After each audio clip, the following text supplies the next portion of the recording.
Hello welcome guys to Spartan Tech. मेरा नाम है ऋषभ और आज की वीडियो में हम आ गए हैं एपिसोड नंबर 6 पे स्पार्टन न्यूज़ के। तो वीडियो को स्टार्ट करने से पहले आप लोगों से एक रिक्वेस्ट, अगर वीडियो अच्छी लगे तो लाइक जरूर कीजिएगा और चैनल को सब्सक्राइब तो कर ही लीजिए। So let's get started.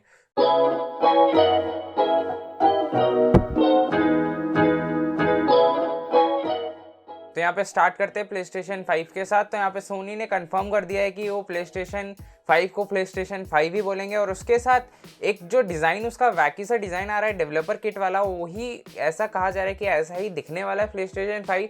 तो वो मेरे हिसाब से तो काफ़ी अजीब है और कम ही लोग उसको अपने लिविंग रूम में रखना चाहेंगे। और अगर पर्सनली मेरे से पूछे तो मैं उसे अपने लिविंग स्पेस में तो इंक्लूड नहीं करना चाहूँगा और अपने गेमिंग सेटअप में तो बिल्कुल भी इंक्लूड नहीं करना चाहूँगा उसको। और नेक्स्ट आगे चलते हैं इसी में कि यहाँ पर कंट्रोलर प्लेस्टेशन 5 के डुअल शॉक 5 में कुछ नई मोटर्स वगैरह का इस्तेमाल किया जाएगा, जिससे आपका गेमिंग एक्सपीरियंस थोड़ा बेटर हो पाएगा। इन थ्योरी वो तो देखने पे पता चलेगा। और इनकी लॉन्च डेट ऑलमोस्ट कंफर्म हो चुकी है। 2020 में आपको प्लेस्टेशन 5 देखने को मिल जाएगा हॉलीडे टाइम पे, दैट इज़ क्रिसमस के अराउंड। तो ये भी काफ़ी इंटरेस्टिंग बात है। तो अब नेक्स्ट आगे चलते हैं, जो कि न्यूज़ आ रही है वन प्लस की तरफ से। तो यहाँ पे OnePlus 7T Pro देखने को मिलने वाला है हम लोगों को ऑन 10 अक्टूबर। तो यहाँ पे OnePlus ने टीज़ किया है कि वो OnePlus 7T Pro लेकर आने वाला है इंडिया में। तो इंडिया में जल्दी लॉन्च हो जाएगा इसका। तो यहाँ पे कुछ ज़्यादा चेंजेस नहीं होंगे 7 Pro से, अदर देन कि यहाँ पे हमें 855 प्लस देखने को मिल जाएगा और वॉपचार 30T का सपोर्ट देखने को मिल जाएगा और शायद मैक्रो का सपोर्ट भी देखने को मिल जाए पीछे वाले लेंस में। तो ये भी काफ़ी इंटरेस्टिंग बात होगी। और प्राइसिंग की जहाँ तक बात करूँ कि OnePlus 7 Pro की प्राइसिंग कम कर दी गई अराउंड 3000 रुपीज़ के आसपास। तो उसी हिसाब से देखा जाए तो जिस प्राइस पे OnePlus 7 Pro आया था स्टार्टिंग में, उसी में हमें 7T Pro देखने को मिल सकता है। और अगली न्यूज़ भी OnePlus की तरफ से ही है। तो यहाँ पे OnePlus 8 का डिज़ाइन लीक हो चुका है, जो कि काफ़ी सोर्स ऐसे हैं जो कि कंफर्म कर देते हैं कि इसी तरीके का फ़ोन दिखने वाला है।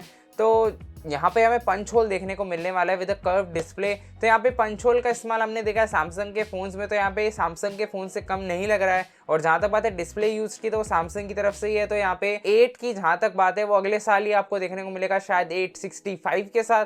तो जहाँ तक बात है पंच होल यूज़ करने की, तो पहली बार पंच होल यूज़ करेगा OnePlus, तो वो भी काफ़ी इंटरेस्टिंग होगी बात। लेकिन जहाँ तक बात है सिमिलैरिटी की, तो यहाँ पे सिमिलैरिटी कुछ ज़्यादा ही इंक्रीज़ होती जा रही है। और जैसे जैसे लोग स्क्रीन साइज़ छोटा करते जा रहे हैं, ऑप्शन कम होता जा रहा है, लोगों के पास फुल स्क्रीन के साथ जो आगे देखने को मिलेंगे जो फ़ोन्स, वो ऑलमोस्ट सिमिलर दिखेंगे। आगे से डिस्टिंग्विश फीचर सिर्फ पीछे ही देखने को मिलेगा हमें।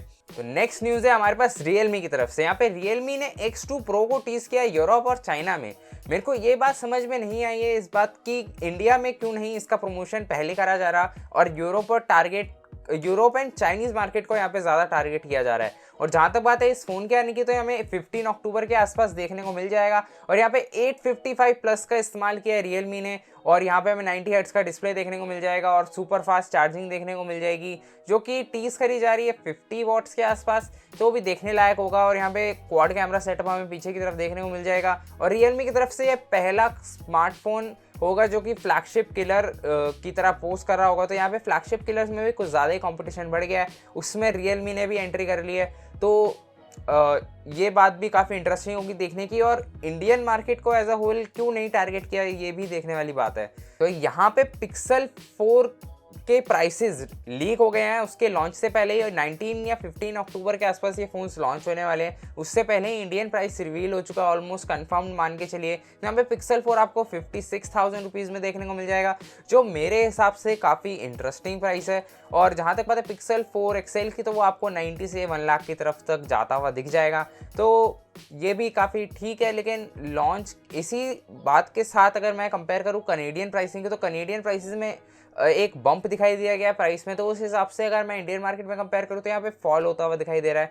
तो ये बात कितनी सच है वो तो लॉन्च के टाइम पर ही पता चलेगा। और नेक्स्ट बात है हमारे पास सैमसंग की तरफ से। यहाँ पे सैमसंग S11 की लॉन्च डेट का ऑलमोस्ट कंफर्म हो चुकी है। तो यहाँ पे हमें February 18 नेक्स्ट ईयर में सैमसंग का S11 देखने को मिल जाएगा। और जिसमें ये भी बात हो रही है कि 11 Pro जो एप्पल की तरफ से आने वाला फ़ोन है, उसको बहुत ही बुरी मात देने वाला है। तो ये भी काफ़ी इंटरेस्टिंग बात होगी देखने के लिए। इतना था इस वीडियो के लिए। अगर वीडियो अच्छी लगी तो लाइक कीजिए और चैनल को सब्सक्राइब तो कर ही दीजिए। और अगर वीडियो अच्छी नहीं लगी है तो डिसलाइक भी चलेगा।